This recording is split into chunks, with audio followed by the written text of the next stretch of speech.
तो चलिए, कल हमने रिफ्लेक्शन का कॉन्सेप्ट पढ़ा था और हमने प्लेन मिरर पढ़ लिया था। ठीक है, आज हम पढ़ेंगे रिफ्लेक्शन थ्रू स्फेरिकल मिरर। तो रिफ्लेक्शन पढ़ने से पहले हम ये पढ़ेंगे कि ये स्फेरिकल मिरर है क्या। सपोज करो कि मेरे पास एक स्फीयर है जो होलो स्फीयर है, अंदर से खोखला है ये, और इस स्फीयर को मैंने क्या कर लिया, कट कर लिया। यहां से कट कर लिया और यहां से कट कर लिया। अब कट करने के बाद में इस वाले पार्ट को मैंने हटा दिया, इस वाले पार्ट को मैंने हटा दिया। ठीक, तो ये कट हो गया, ये कट हो गया। अब कट होने के बाद मुझे दो सरफेस मिले। ठीक है, सबसे पहले तो देखो ये कर्व सरफेस है, तो कर्व है पहली चीज। दूसरी चीज, अगर मुझे इनका मिरर बनाना है तो मैं क्या करूंगा, या तो इधर की साइड इस पे क्या कर दूंगा, सिल्वर कोटिंग कर दूंगा, और सिल्वर कोटिंग करने के बाद में उसके ऊपर से मैं क्या करूंगा, कोई पेंट कर दूंगा जैसे कि सिल्वर कोटिंग खराब ना हो। या फिर मैं इधर की साइड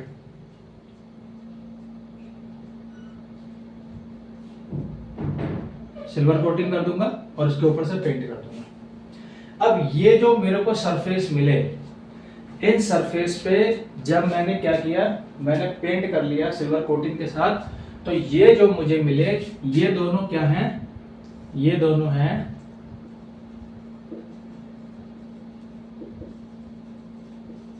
स्फेरिकल मिरर। अब ये दोनों स्फेरिकल मिरर जो हैं ये दोनों अलग अलग हैं, ये आपको पता है। कैसे पहचानते हैं, पहचानेंगे ऐसे कि देखो इसमें दो सरफेस हैं, एक सरफेस है ए और एक सरफेस है बी। ऐसे इसमें भी दो सरफेस हैं, एक सरफेस है ए और एक सरफेस है बी। या फिर ऐसे कर लो, चलो ठीक है ए बी रहने दो। देखो जो सरफेस ए है ये वाला, ये अंदर की तरफ को धंसा हुआ है। कहने का मतलब है कि ये बेंट है अंदर की तरफ, तो ये बेंट इन हो गया। और ये वाला जो सरफेस है ये बल्गिंग आउट है, यानी कि बाहर की तरफ को फूला हुआ और अंदर की तरफ को धंसा हुआ, नॉर्मल भाषा में समझो तो ऐसे ही सेम यहाँ चीज हो रही है। यहाँ पे ये वाला क्या है, बल्गिंग आउट है, और ये वाला जो बी सरफेस है यहाँ पर वो क्या है, बेंट इन है। एक चीज और समझ लीजिए, ये जो बेंट इन सरफेस होता है इसी को हम बोलते हैं कॉनकेव सरफेस, और ये जो बल्गिंग आउट वाला सरफेस होता है इसी को हम बोलते हैं कॉन्वेक्स सरफेस। और सेम ही चीज यहां पर है, यहां पर है। ठीक है, अब आपसे कोई बोले कि स्फेरिकल मिरर क्या है, तो आप बता दोगे कि स्फेरिकल मिरर कर्व मिरर हैं जो किसी हॉलो स्फीयर को कट करके बनाए गए हैं। पहली चीज ये आप बता दोगे। अब दूसरे नंबर पे आता है जो स्फेरिकल मिरर होते हैं उनके टाइप। तो एक होता है कॉनकेव मिरर और एक होता है कॉन्वेक्स मिरर। अब ये कॉनकेव और कॉन्वेक्स, इनको याद करने की ट्रिक क्या है कि जो बेंट इन सरफेस है यही कॉनकेव सरफेस होता है।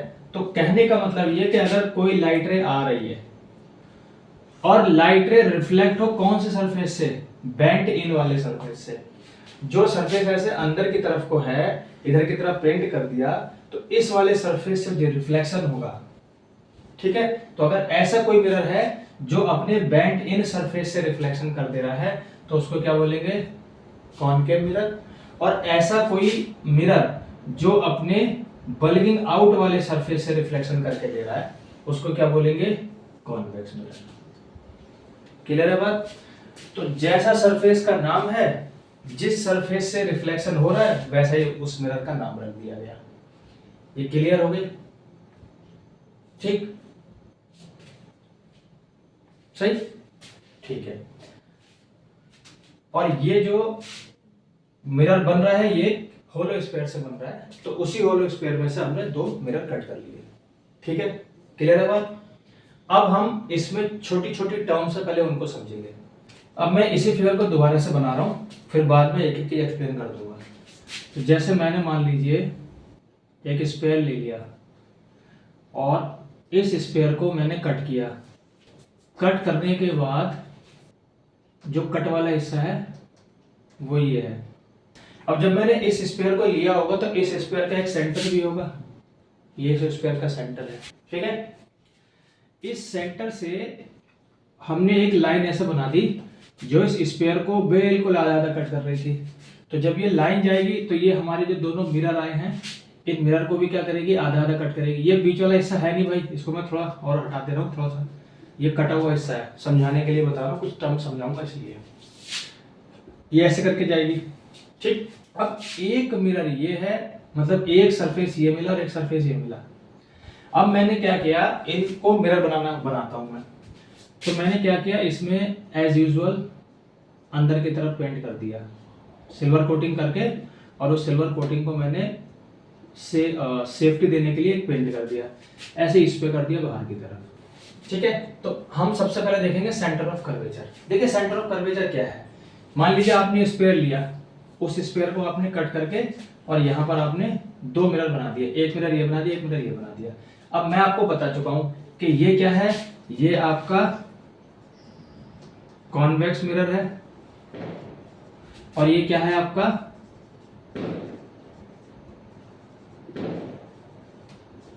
कॉनकेव मिरर है, ठीक है। अब सबसे पहले बात करते हैं सेंटर ऑफ कर्वेचर। तो भैया आपने जो स्पेयर लिया है उस स्पेयर का कोई तो सेंटर रहा होगा, ये रहा सेंटर उसका। अब इसी से देखो ये वाला कर्व आ रहा है, ये वाला कर्व आ रहा है, तो ये जो स्पेरिकल मिरर हमारे दोनों हैं, इनका सेंटर कहां पर है, वही क्या होगा, सेंटर ऑफ कर्वेचर। तो आप बोलोगे centre of curvature of a spherical mirror is the centre of that sphere, is the center of that sphere by which the spherical mirror is made। उसी स्पेयर के सेंटर को हम अपने spherical mirror का centre of curvature कहेंगे, जिससे काट करके दोनों बनाए गए हैं। क्लियर है बात। अब आगे आओ, ये जो लाइन है ये वाली है, यहां पर और यहां पर दोनों अलग अलग मिरर है भाई। तो ये आपका क्या है, पोल है। क्या है ये, पोल है। ये पोल P है, ऐसे यहां पर ये पोल है P, इसको P से डिनोट करते हैं, ठीक।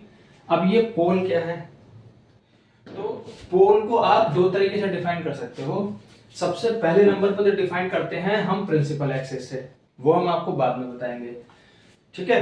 दूसरी वाली समझिए, क्या है, pole. What is the pole, pole is the centre point. बात को ध्यान से समझिए, ये सेंटर पॉइंट नहीं है, ये सेंटर है उस स्फीयर का जिससे मिरर बनाए गए हैं। जबकि पोल क्या है, ये जो मिरर है हमारा स्पेरिकल मिरर, इसका सेंटर पॉइंट है। तो क्या लिखोगे, centre point of spherical mirror. इसके लिए भी वही है, इसके लिए भी डेफिनेशन वही है। ये कुछ कॉमन डेफिनेशन बता रहा हूं जो दोनों में सेम रहेंगी, जो अलग होंगी वो बाद में बताऊंगा। तीसरे नंबर पे आ जाओ,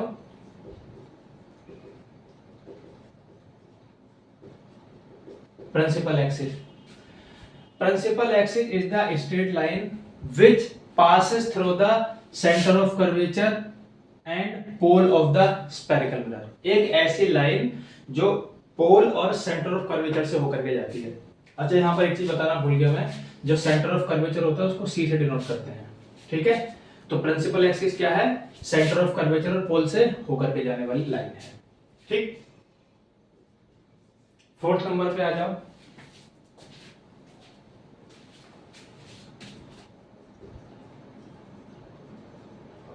रेडियस ऑफ कर्वेचर। क्या है, रेडियस ऑफ कर्वेचर। अब रेडियस ऑफ कर्वेचर क्या है, तो ये जो पोल है और इस पोल से C के बीच की डिस्टेंस को क्या बोलते हैं, रेडियस ऑफ कर्वेचर, और इसको R से डिनोट करते हैं। एक तो आप ऐसे डिफाइन कर सकते हो, दूसरा आप ऐसे डिफाइन कर सकते हो कि जो स्पेरिकल मिरर हैं ये जिस स्पेयर से कट करके बनाए गए हैं उस स्पेयर की radius he radius of curvature बोली जाती है। क्लियर है बात? तो ये चार टर्म जो हो गई, ये चारों टर्म दोनों मिरर के लिए सेम है, कॉन्वेक्स और कॉनकेव दोनों के लिए। ठीक है, अब आ जाइए, अब एक टर्म है प्रिंसिपल फोकस। ये प्रिंसिपल फोकस जो है वो दोनों ही मिरर के लिए डिफरेंट तरीके से डिफाइंड होता है। ठीक है, तो ये आपको समझ में आ गया। सेंटर ऑफ कर्वेचर क्या है? सेंटर ऑफ कर्वेचर उस स्फीयर का सेंटर है जिसके मिरर बनाए गए हैं काट के। और पोल क्या है? पोल क्या है? Centre point of the spherical mirror है। प्रिंसिपल एक्सिस एक ऐसी लाइन है जो सेंटर ऑफ कर्वेचर और पोल से होकर के जाती है। और रेडियस ऑफ कर्वेचर क्या है? पोल और सेंटर ऑफ कर्वेचर के बीच के डिस्टेंस, जिसको हम आर से डिनोट करते हैं। ठीक, अब प्रिंसिपल फोकस, तो प्रिंसिपल फोकस जो है वो दोनों के लिए अलग अलग है। ठीक है, तो सबसे पहले हम पढ़ेंगे, ये तो मैंने आपको कॉमन चीजें बता दी। अब सबसे पहले जो हम मिरर पढ़ेंगे वो हम पढ़ेंगे कॉनकेव मिरर। तो मैं आपको सबसे पहले कॉनकेव मिरर का ही पढ़ा दूंगा पूरा। कॉनकेव मिरर का पढ़ाने के बाद में फिर हम कॉन्वेक्स मिरर पढ़ाएंगे आपको। ठीक है, क्लियर है बात? तो मैं प्रिंसिपल फोकस दोनों की डिफाइन कर दे रहा हूं, क्योंकि एक्सरसाइज करेंगे तो उसमें दोनों की पूछेगा, तो ये मैं दोनों की डिफाइन कर दे रहा हूं। फिर उसके बाद में हम कॉनकेव मिरर पढ़ेंगे पहले पूरे, उसके बाद कॉन्वेक्स पढ़ेंगे। चलिए, अब मैं प्रिंसिपल फोकस डिफाइन करता हूं। सबसे पहले आ जाइए कॉनकेव मिरर पे। भाई मैंने बता रखा है कि अगर मैं इधर की तरफ क्या कर लेता हूं,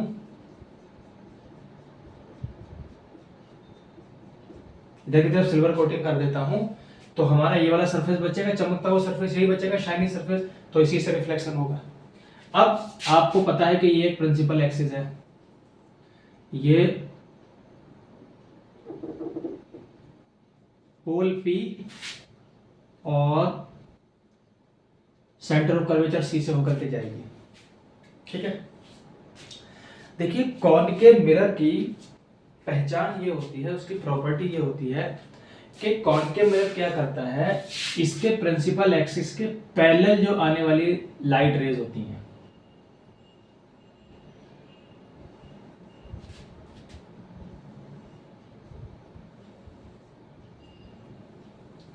पैरेलल आने वाली लाइट रेज, इसके प्रिंसिपल एक्सिस के पैरेलल आने वाली लाइट रेज को क्या करता है, रिफ्लेक्ट करके सबको एक ही जगह पे भेजता है। ये एक ही पॉइंट पे ये ऐसे रिफ्लेक्ट करेगा और ये एक ही पॉइंट पे भेज देगा सबको, इसको भी यहाँ भेजेगा, इसको भी यहाँ भेजेगा। तो ये है पैरेलल बीम ऑफ लाइट। ठीक है, और ये वाली जो है, जो सेंटर और प्रिंसिपल एक्सिस के अलोंग जो जाएगी, वो भी रिफ्लेक्ट होकर इसी पॉइंट पे आ जाएगी। ठीक है, तो ये जिस पॉइंट पे रिफ्लेक्ट करके भेजेगा लाइट को, यानी कि जिस पॉइंट पे क्या करेगा, इकट्ठा करेगा, कन्वर्ज करेगा, क्या करेगा, कन्वर्ज करेगा, उस पॉइंट को हम बोलेंगे प्रिंसिपल फोकस। समझो बात को। The parallel beam of light after reflection converges at a point, that point is called principal focus of concave mirror। ठीक है, और सारी लाइट रेस को ये कन्वर्ज कर देता है, एक ही जगह पर इकट्ठा कर देता है, इसीलिए इसको क्या बोलते हैं, कन्वर्जिंग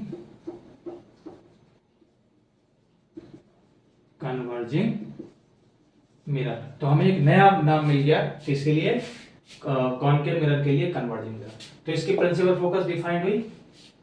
आफ्टर रिफ्लेक्शन, जिस पॉइंट पर ये क्या कर रहा है, सारी लाइट रेज, जो पैरेलल लाइट रेज आ रही थी, उनको क्या कर रहा है, ये कन्वर्ज कर रहा है, उसको क्या बोलेंगे, प्रिंसिपल फोकस।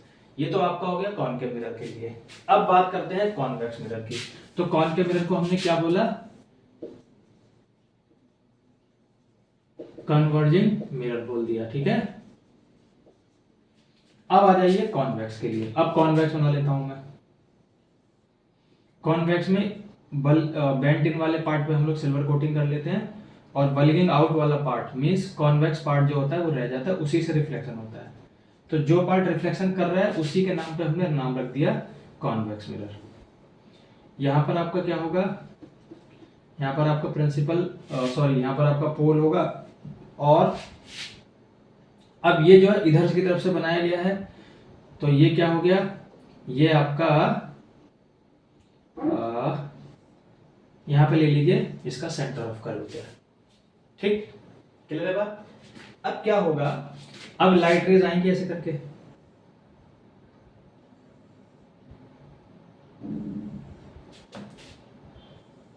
ये सब पैरेलल बीम ऑफ लाइट्स हैं, parallel beam of light rays, sorry lights नहीं, लाइट रेज। अब ये आई, अब ये देखो, अब देखो ध्यान से समझना, मैं ऐसे बताता हूं, जैसे हमारा ये कर्व मिरर है। अच्छा एक चीज बताओ, कर्व मिरर पे जैसे मैं देखूं, तो जैसे मैं एक यहाँ पर टुकड़े बनाऊं ऐसे छोटे छोटे, तो देखो ये स्ट्रेट लाइन जैसी बननी है कि नहीं बननी है। तो छोटे छोटे पार्ट को अगर ले लेंगे तो ये एज अ प्लेन मिरर तो काम करेंगे, छोटे छोटे पार्ट करेंगे कि नहीं करेंगे। अब अगर कोई लाइट रे यहाँ पर आ रही है तो ये इसको इधर भेजेगा कि नहीं भेजेगा, ये रिफ्लेक्ट करेगा, देखो ये बनेगा एंगल आई और ये बनेगा एंगल आर, तो रिफ्लेक्ट करेगा, है ना। ऐसे मान लो कोई लाइट रे यहाँ पर आकर गिरेगी तो ऐसे करके आएगी, ये इधर को भेजेगा ऐसे करके, तो देखो यहाँ पर क्या बनेगा, एक एंगल आई बनेगा, एक एंगल आर बनेगा। यहाँ छोटे छोटे पार्ट पे हर एक रे जो है वो लॉ ऑफ रिफ्लेक्शन को फॉलो करेगी। ऐसी सेम चीज यहाँ पर होगी। अब मुझे बताओ, अब जैसे ये है, अब सरफेस क्या है, अब सरफेस ऐसे करके है, ऐसे करके, ठीक है। अब मैं इसको छोटे छोटे वो बना ले रहा हूँ, देखो ऐसा लग रहा है प्लेन मिरर बन गए, छोटे छोटे कई सारे प्लेन मिरर बन गए, ऐसे करके बन गए। अब अगर कोई लाइट रे बेटा बताओ अगर यहाँ पर आएगी ऐसे करके, तो ये रिफ्लेक्ट होगी, इधर को तो जाएगी, क्योंकि इधर तो पेंट है, सिल्वर कोटिंग है, तो ऊपर की तरफ तो जाएगी। तो देखो ये क्या बनेगा, ये आई बनेगा और यहाँ पर आर बनेगा, मतलब बाहर की तरफ को जाएगी। इसमें क्या हो रहा था, अंदर की तरफ को कन्वर्ज हो रही थी, इकट्ठी हो रही थी, इसमें इकट्ठी नहीं होगी, इसमें क्या करेंगी, फैलेंगी। तो ये ऐसे करके जाएगी, ये ऐसे करके जाएगी, चली गई, ठीक है। ऐसे ही ये वाली ऐसे करके जाएगी, इधर को चली जाएगी, ऐसी ये वाली इधर को चली जाएगी, ऐसी ये वाली इधर को चली जाएगी, ऐसी ये वाली इधर को चली जाएगी, तो ऐसे करके जाएंगी। जब इन लाइट रेस को आप पीछे की तरफ बढ़ाओगे, ऐसे करके बढ़ाओगे पीछे की तरफ, तो पीछे की तरफ जब बढ़ाओगे तो ये थोड़ा सा आगे बढ़ा लो भाई, ये यहाँ बढ़ा लो, तो ये एक जगह पे क्या होंगी, ऐसा लगेगा कि जैसे ये एक जगह से निकल रही है, देखो ऐसे लग रहा है ना। मतलब वैसे तो लाइट रेज ऐसे करके आई और टकरा के ऐसे वापस चली गई, लेकिन अगर इनको वर्चुअली देखा जाए तो ये पीछे की तरफ से ऐसा लग रहा है कि यहां से निकल रही है, यहां से ओरिजिनेट होती हुई अपीयरिंग हो रही है कि नहीं हो रही है। तो इसकी जो डेफिनेशन है प्रिंसिपल फोकस की, वो ये है कि अगर किसी भी कॉन्वेक्स मिरर पर कोई पैरेलल बीम ऑफ लाइट आ रहा है, तो parallel beam of light after reflection क्या करेगा, डाइवर्ज हो जाएगा। इसको क्या करते हैं, डाइवर्ज होना। तो इसका एक और नाम मिल गया हमें, कॉन्वेक्स का एक नाम क्या मिला, डाइवर्जिंग मिरर। ये लाइट रेस को क्या कर रहा है, डाइवर्ज कर रहा है। अब जब ये डाइवर्ज कर दी जाएंगे तो ऐसे फैल जाएंगी, तो ये तो आपस में कहीं कट नहीं करेंगे, हाँ। लेकिन अगर वर्चुअली देखा जाए तो ये ऐसा लग रहा है, ये लाइट रे, कि ये एक पॉइंट से निकल के जा रही थी, ये एक पॉइंट से निकल के जा रही है, ये एक पॉइंट से निकल के जा रही है, यानी कि अपीयर हो रही हैं डाइवर्ज होती हुई, एक पॉइंट से निकलती हुई डाइवर्ज होती हुई अपीयर हो रही है। तो इसी को क्या बोलेंगे हम, इसका प्रिंसिपल फोकस। तो डेफिनेशन बहुत चेंज है। यहाँ पर आफ्टर रिफ्लेक्शन एक पॉइंट पर कन्वर्ज हो रही है, जबकि यहाँ पर आफ्टर रिफ्लेक्शन एक पॉइंट से ओरिजिनेट होती हुई लग रही है। तो बस इतना सा फर्क है, इसमें कन्वर्ज करेगी, इसमें डाइवर्जिंग रेस को जब पीछे की तरफ बढ़ाओगे तो एक पॉइंट पे ऐसा लगेगा कि एक पॉइंट से निकल के आ रही है बाहर। बस इतना सा फर्क है दोनों की डेफिनेशन में, ये आपको याद रखना है, पहली बात। दूसरी बात, अब इसका प्रिंसिपल फोकस ये हो गया, इसका प्रिंसिपल फोकस ये हो गया, ये आपको पता चल गई। तो जिस पॉइंट पर कन्वर्ज कर रही है उस पॉइंट को क्या बोलेंगे, principal focus of concave mirror, और जिस पॉइंट से ओरिजिनेट होकर डाइवर्ज होती हुई अपीयर हो रही है उसको क्या बोलेंगे, principal focus of convex mirror. अब पहली चीज होगी। दूसरी चीज ये हो गई कि इसी में पूछता है कि भैया किसका फोकस रियल है और किसका फोकस वर्चुअल है। तो आंसर आपको मिल ही गया होगा, ये वर्चुअल रेस की वजह से बन रहा है फोकस, तो ये कैसा हुआ, वर्चुअल हुआ। और ये वही रेज हैं जो रिफ्लेक्ट होके आ रही थी, तो ये रियल वाली रेज है, जो रेज आई थी वही रिफ्लेक्ट होके फोकस हमें बना के दे रही है। तो ये वाला फोकस क्या हुआ, इसका फोकस हुआ रियल और इसका हुआ वर्चुअल। ये पूछता है एग्जाम में, ठीक है, किसका फोकस रियल होता है किसका वर्चुअल होता है, और डेफिनेशन दोनों की याद होनी चाहिए। क्लियर है बात? तो ये टर्म दोनों में अलग है। स्पेरिकल मिरर में सिर्फ प्रिंसिपल फोकस वाली डेफिनेशन दोनों के लिए अलग है। बाकी अगर आप प्रिंसिपल सेंटर ऑफ कर्वेचर का देखो तो वो भी सेम है दोनों के लिए, पोल का भी सेम है, ठीक है, प्रिंसिपल एक्सिस का भी सेम है और रेडियस ऑफ कर्वेचर का भी सेम है। और इसमें एक चीज और रह गई है, इसी में हम बोलते हैं फोकल लेंथ। क्या बोलते हैं? Focal length. तो फोकल लेंथ क्या है? पोल से फोकस की distance, distance between pole and focus क्या होगा? Focal length. इसको स्मॉल एफ से डिनोट करेंगे और ये वाला जो एफ है जो फोकस को डिनोट कर रहा है, फोकस को, वो कैपिटल एफ होगा और जो फोकल लेंथ को डिनोट कर रहा है वो स्मॉल एफ होगा। यहीं से आपको एक रिलेशन भी मिलता है, radius of curvature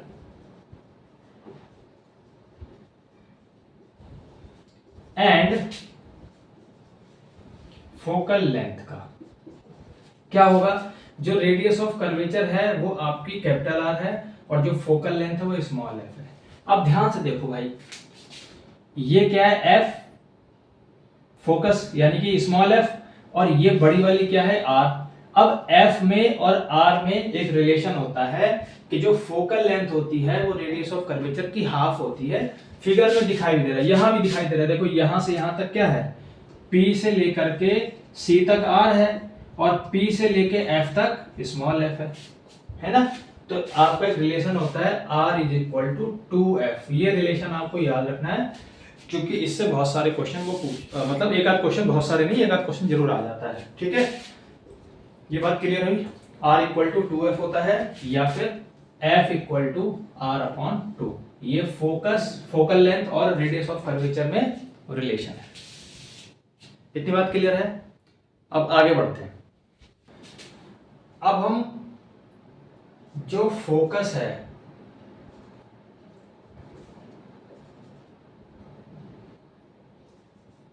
focus of concave mirror, आपसे कहा जाए कि एक आपके पास कॉनकेव मिरर है, आपको उसका रेडियस ऑफ कर्वेचर नहीं बताया गया। जब रेडियस ऑफ कर्वेचर नहीं बताया गया तो आप फॉर्मूला नहीं लगा पाओगे, क्योंकि रेडियस ऑफ कर्वेचर और फोकल लेंथ का फॉर्मूला होता है R इक्वल टू 2F। वो आपको बताया नहीं गया रेडियस ऑफ कर्वेचर, और आपसे कहा है कि इसका फोकल लेंथ निकालो, लेकिन फोकल लेंथ कैसा होगा? वो अप्रोक्सीमेट होगा, मतलब सही से नहीं आएगा, उसमें थोड़ी बहुत एरर होगी। तो कैसे फाइंड करोगे? तो इसका बहुत आसान तरीका है, मैं बता देता हूं। आपको क्या करना है, जो आपको कॉनकेव मिरर दिया जाएगा वो कॉनकेव मिरर इस तरीके का होता है कि वो रख जाता है, मतलब वो खड़ा हो जाता है, उसको आप जो है रख सकते हो, स्टैंड कर सकते हो, वो गिरेगा नहीं। तो मान लीजिए कि आपने यहां पर क्या रख दिया मिरर। अब मैं आपको ऊपर का व्यू बता रहा हूं, ठीक है, टॉप व्यू, या फिर टॉप व्यू नहीं करना है तो आप एक काम करिएगा, आप इसको रखिएगा इस पोजीशन में, लगभग ऐसे करके, थोड़ा सा तिरछा। वो होता है उसमें, जैसे जो आप ज्वेलरी शॉप है तो वहां शीशे रखे तो उसको आप ऐसे से कर सकते हो, वैसा ही होता है, उसमें स्टैंड लगा होता है, बीच में फिक्स होता है, वो ऐसे ऐसे हो जाता है। तो आप इसको ऐसे रखिएगा। ऐसे रखने के बाद में आप क्या करेंगे, आप यहाँ पर एक कागज रख लेंगे, ठीक है, कोई कागज रख लिया। आप इस तरीके से इसको रखेंगे कि यहां से लाइट रेज आएंगी, और लाइट रेज यहां से कैसी आएंगी? पैरेलल आएंगी, ये पैरेलल लाइट रेज आएंगी, ठीक है। और ये पैरेलल लाइट रेज जो आएंगी ये क्या करेंगी? इसको क्या करेंगी? ये लाइट रेज एक पॉइंट पे क्या होंगी? एक पॉइंट पे आके कन्वर्ज हो जाएंगी, और कैसे भी करके आप क्या करोगे, यहां से यहां तक की आप क्या ले लोगे? डिस्टेंस मेजर कर लोगे, तो आपको मालूम पड़ जाएगा कि लगभग अप्रोक्सीमेट इसका फोकल लेंथ कितना है। क्लियर है बात? खत्म? ठीक है, अब बढ़ते हैं आगे। अब हम पढ़ेंगे कॉनकेव मिरर।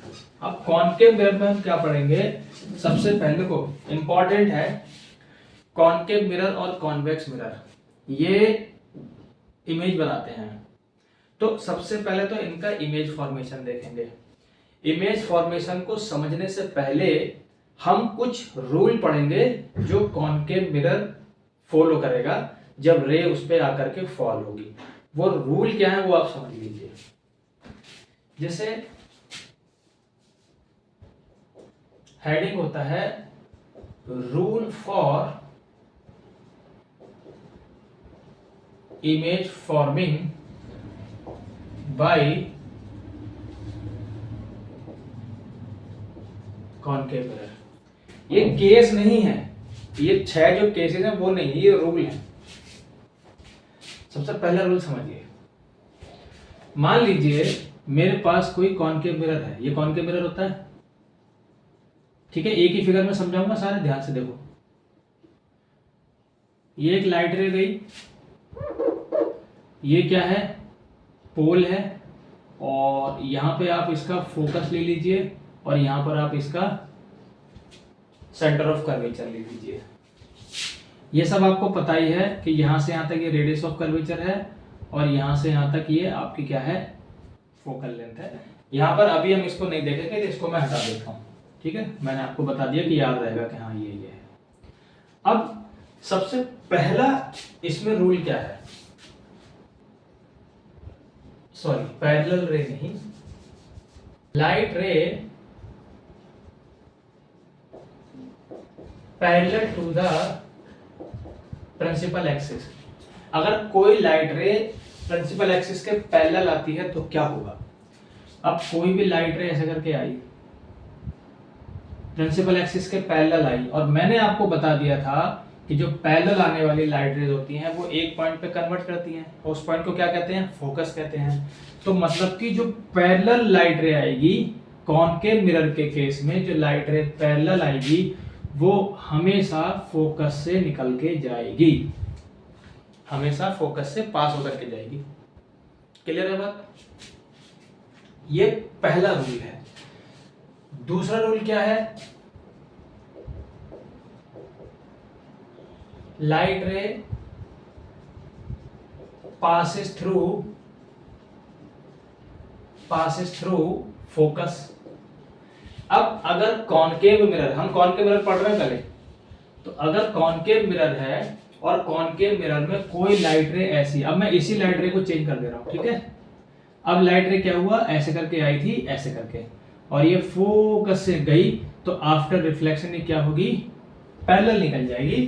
पहले वाले का जस्ट अपोजिट, लाइट रे जो पैरेलल आ रही थी वो फोकस से होकर के जा रही थी, और जो लाइट रे फोकस से पास होकर के जा रही है वो आफ्टर रिफ्लेक्शन पैरेलल चली जा रही है। बात क्लियर है। ये 2 रूल समझ में आ गए, ठीक। अब आ जाइए तीसरे रूल पर।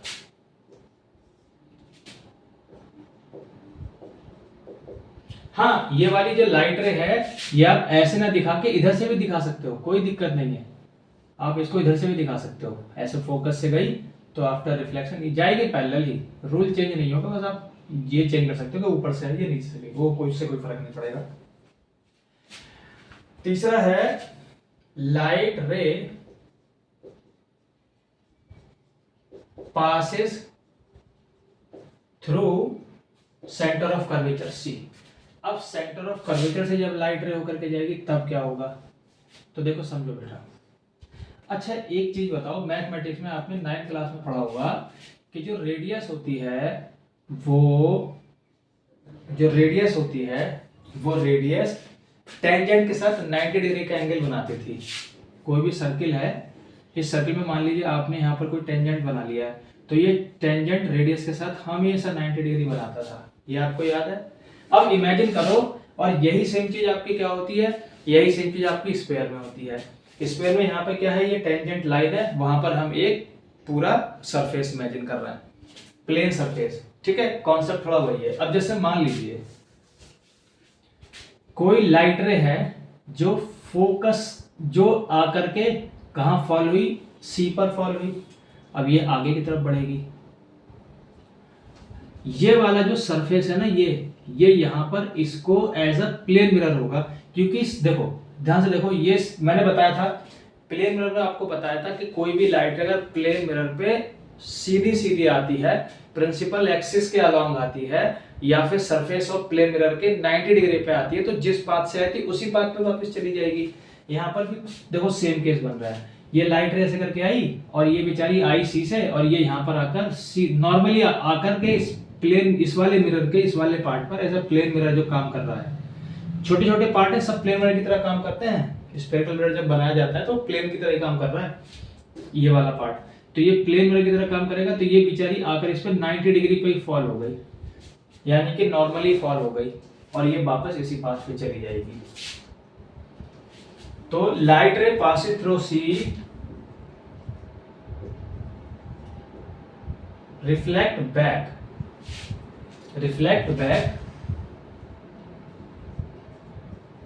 एट सेम पाथ, ठीक है, reflect back at same path, उस जिस पाथ से आई थी उसी पाथ पे वापस चली जाएगी। ये तीसरा रूल है।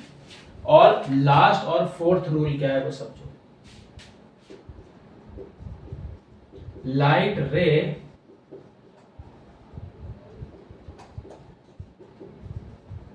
Incident on pole of the mirror. अब अगर यही लाइट रे कहां पे चली जाए, पोल पे आके गिर जाए, कहां पे गिर जाए, पोल पे आके, तो ये पोल है।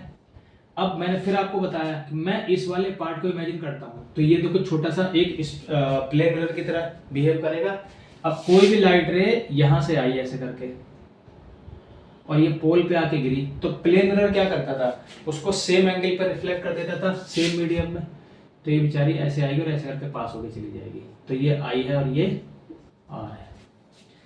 तो जब भी लाइट रे पोल पे आके गिरेगी तो वो I इक्वल टू आर वाला रूल जो है वो फॉलो कर देगी। फॉलो तो सभी कर रही हैं, जो ऐसे करके आएगी वो F पे जाएगी, वहां भी I और R फॉलो हो रहा है, ठीक है। तो फिलहाल ये जिस एंगल से आई थी उस एंगल पे चली जाएगी, सेम फॉलो करना है। जैसे मान लीजिए, फिर से बता देता हूँ, जैसे मतलब मेरा क्या है, ये मेरा कॉनकेव मिरर है, ठीक, और ये इसकी सब चीजें हैं, ये P है, ये F है और ये C है। अब कोई लाइट रे पैरेलल आई, पैरेलल आने के बाद वो कहाँ चली गई, फोकस पे चली गई। अब देखो ये क्या है, ये क्या है, ये भी एक प्लेन मिरर है, इतना सा पार्ट प्लेन मिरर की तरह काम कर रहा है। इस पर नॉर्मल बनाना जरा, तो नॉर्मल ये बनी नॉर्मल, तो देखो ये क्या हो गया, आई हो गया और ये आर हो गया। तो हमेशा I equal to are follow होता है, तो यहाँ पर भी सेम चीज फॉलो हो रही है। तो वो जिस एंगल से आई थी उसी एंगल पे जाएगी, यहाँ भी वही हो रहा है, जिस एंगल से आई थी उसी एंगल पे चली जाएगी नॉर्मल के साथ, लेकिन वो फोकस से करके जा रही है ना, ये तो ऐसे करके निकल जा रही है। तो light ray incident on the pole of the mirror reflect back same medium, ठीक है, सेम मीडियम, दैट इज यहाँ पर I इक्वल टू आर जो है वो सभी में फॉलो हो रहा है, यहाँ पर भी फॉलो होगा।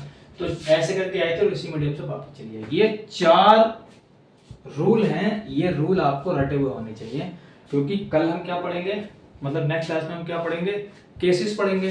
तो केसेस पढ़ते पे ये सारे के सारे रूल काम आएंगे, क्योंकि जब इमेज फॉर्मेशन करेंगे तो ऑब्जेक्ट को रखेंगे, ऑब्जेक्ट से एक रे, हम देखो हमें इमेज फॉर्मेशन के लिए सिर्फ 2 ही रेस चाहिए होती हैं, ये मैंने आपको बताया था पिछली क्लास जब पढ़ी थी, वहां भी हमने प्लेन मिरर के लिए पॉइंट ऑब्जेक्ट और एक्सटेंडेड ऑब्जेक्ट बनाए थे, तो वहां पर एक पॉइंट से 2 ही रे चाहिए थी। तो यहाँ पर भी यही होगा, ऐसे करके रखेंगे तो एक रे ऐसे करके जाएगी और एक रे ऐसे करके जाएगी, या कहीं से भी जाएगी। तो ये रेज आफ्टर रिफ्लेक्शन किस पॉइंट से जा रही हैं, ये रेज आफ्टर रिफ्लेक्शन किधर जा रही हैं, ये रेज जो रिफ्लेक्ट होके जो कट करेंगी वहीं पर इमेज बनेगी। तो ये रूल जो है बहुत इंपॉर्टेंट है, ये रूल आपको पता होने चाहिए, ठीक है। आगे का जो है कॉनकेव मिरर, इसके जो केसेस हैं वो केसेस, उसके यूज वो हम नेक्स्ट क्लास में पढ़ेंगे, ठीक है। तो इतनी चीज मैंने आपको बता दी है।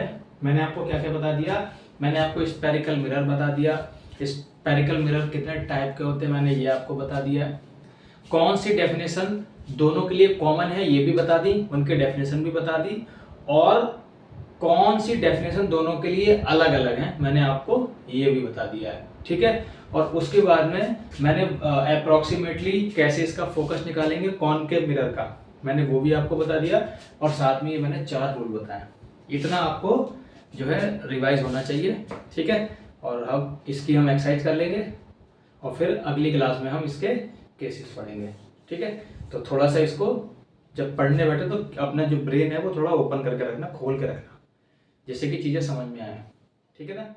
क्योंकि आज तुम्हारा टेस्ट लिया है तो कुछ क्वेश्चन तुम लोगों ने ऐसे भी गलत किए हैं जो गलत नहीं होने चाहिए थे, दिमाग नहीं लगाया, बस ऐसे ही कर दिया है, ठीक है। तो इसलिए अब नेक्स्ट जो टेस्ट होगा वो ध्यान से करना होगा, ठीक है। चलिए बाकी आप अपना पढ़ाई करिए, बाकी हम अगले क्लास में पढ़ेंगे।